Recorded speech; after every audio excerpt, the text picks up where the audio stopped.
my channel. Welcome back to another video. Today's video, I am sharing the best casserole dishes. A few of them are dump and go recipes, so they come together in no time, very little work, and most of them only have a few ingredients in them, so they are very budget friendly. I hope that you enjoy it, and without further ado, let's go make some casserole dishes. All right, so we're gonna start off with this chicken noodle soup casserole. Yes, you heard me right. We are going to make chicken noodle soup in a casserole dish. So we're gonna start with 1 onion, 2 stalks of celery, 2 carrots, and 3 cloves of minced garlic. Now over to our casserole dish, you're just gonna spray it with some nonstick spray and just throw in all of your veggies. Now, if you do wanna take the extra step and saute them, go right ahead. It does make a world of difference, but this is just a quick and easy recipe. So I am going to be putting in 6 ounces of egg noodles, season it up with 1 teaspoon of salt, and I put 2 teaspoons of pepper in here and 1 teaspoon of Italian seasoning, and I used a can of chicken and 3 cups of chicken broth. Make sure that all of the noodles and veggies are submerged in the liquid. Then we are going to cover this with foil. Now bear with me, this was a day that I ran out of foil, so I had to improvise and just use what I had. It was my last little bit. So anyways, we cooked it at 350 for 40 minutes, and make sure that you give it a good stir when it comes out. This is what it comes out like, and you guys, this was delicious. Like I said, if you want to saute those veggies, you can also do that. They were a little on the crunchier side, but I like crunchy vegetables, so does my family. For our next meal, we're going to be making pasta and meatball bake. I mean, seriously, it does not get any easier than this dump and go recipe. So just spray your 9x13 baking dish, and I am using half of this bag of Italian meatballs, which is about 14 ounces, and I did defrost them. So make sure you do that. This way they cook nice and hot in the oven. And then I have 16 ounces of pasta. We use any short pasta you want, 1 24-ounce jar of marinara sauce, and I've got 3 cups of water. Make sure that you are submerging everything because we want those noodles to cook in this cooking process. Cover tightly with foil. We're going to bake at 350 for 40 minutes. Now, once that is done, we are going to make sure that you are tossing the noodles. So make sure that you are moving the ones from the top down to the bottom. This way everything cooks nice and evenly. These noodles do absorb all of that liquid pretty beautifully. And now add 2 cups of shredded mozzarella cheese right on top. We're going to cover that up and bake it for another 5 to 10 minutes or until the cheese is nice and bubbly. Here's what it comes out like. This was delicious the way it is, but next time I will absolutely make this with a little Italian seasoning and garlic powder. It was still good, but it was definitely missing those seasonings. I just served it with some salad and another delicious meal. Next up, we are going to be making a tuna casserole. Now, there are a couple extra steps in this dish, but I promise it is worth it. We're going to start with 2 stalks of celery and 1 large yellow onion, dice them up. Now, over to our pan, we are going to be melting in 1 tablespoon of butter along with the onions and the celery, a little bit of salt and pepper. Give it a really good stir, and we're going to cook this for about 5 minutes until all of the veggies are nice and tender and soft.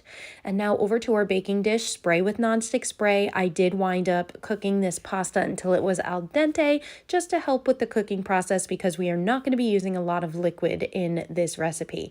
I've got 1 can of cream of mushroom soup along with the onions and celery. And I love this little strainer top for my tuna. I will link it down below if you are interested, and it's just so convenient. We just need 1 can of tuna, and then we're gonna top that with some shredded cheese. I've got a cup of shredded cheddar cheese, and just give everything a really good stir. And at this point, of course, I almost forgot to put in the peas. How do I forget the peas? It's the best part. I have 2/3 a cup of peas here.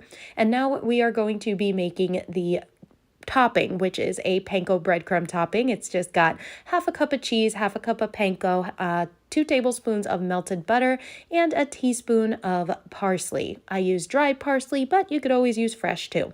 And now we are just going to top that right on top of our casserole dish, cover that up with some foil, and we're going to bake this at 350 for about 25 minutes.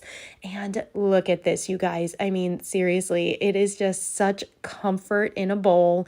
And this was my husband's favorite meal this week. My kids, we're hoping it'll grow on them one day. Next up, we're going to be making chili con queso pasta. This was such a fun recipe for me to come up with. There was so much stuff I needed to use in my fridge, and I think this recipe definitely uses up everything. So we're starting off with 1 onion, 1 colored bell pepper, and 6 cloves of minced garlic. Now over to our saute pan, we are just going to melt 2 tablespoons of butter and just cook the peppers and onions with a little bit of salt and pepper. So give that about 5 to 7 minutes until it gets nice and soft. And then we are going to add in the garlic. Now we only need to cook that for about 30 seconds. Now here's a little bit of a controversial ingredient, which is processed cheese or cheese melt. It is so good in a recipe like this, but it's definitely something to eat in moderation. Anyways, we are adding 1.5 cups cubed, and now I'm putting in this whole jar of salsa con queso, and I feel like this really brings this up a notch. And now once everything is nice and melted, we are slowly going to incorporate 2 cups of milk. Now we want to do this slowly because we don't want there to be any clumps. We want everything to be nice and smooth. Now we're going to add in 1 can of black beans, 1 can of beef chili. You guys know how I feel about this stuff. This is an incredible little find at Walmart. And then 7 ounces of diced green chilies. Give everything a really good mix until everything is heated through and well combined. Now to our casserole dish, we're going to spray it with nonstick spray. I did wind up cooking this pasta. I have 16 ounces until it was al dente, so I cooked it for about 7 or 8 minutes. And now I'm just pouring that sauce mixture right over it and making sure everything's well combined, and then topping it with 1.5 cups of shredded cheese. Here's a little life hack. Spray the top of your foil before baking. I'm telling you, you won't regret it, because when the cheese sticks, it's no fun. Anyways, this is what it came out like. I topped it with some green onions, and my family loved this meal. For our final recipe this week, we're going to be making Alfredo chicken and tot casserole. This was actually really good. So we're going to start with 32 ounces of tater tots, 1/2 cup of sliced green onions, and I've got 6 slices of bacon that I chopped up and drained. And then we're using 3 cups of shredded chicken. And I've got 2 jars. They are 15 ounces each, so technically 30 ounces of Alfredo sauce. And just dump that all in there. And then I just added a teaspoon of parsley and a teaspoon of garlic powder. Now you just want to give this a really good mix and make sure that you are using a big bowl, because I really thought that this bowl was huge, but as I started mixing, it wasn't as big as I thought it was.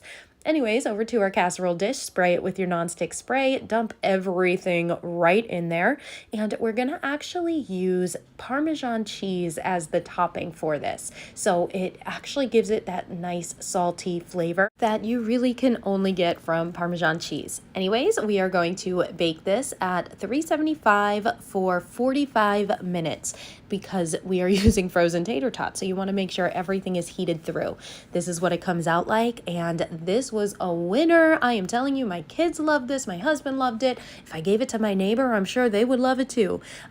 So I just served it with some salad with some ranch dressing, and it was another winning dinner.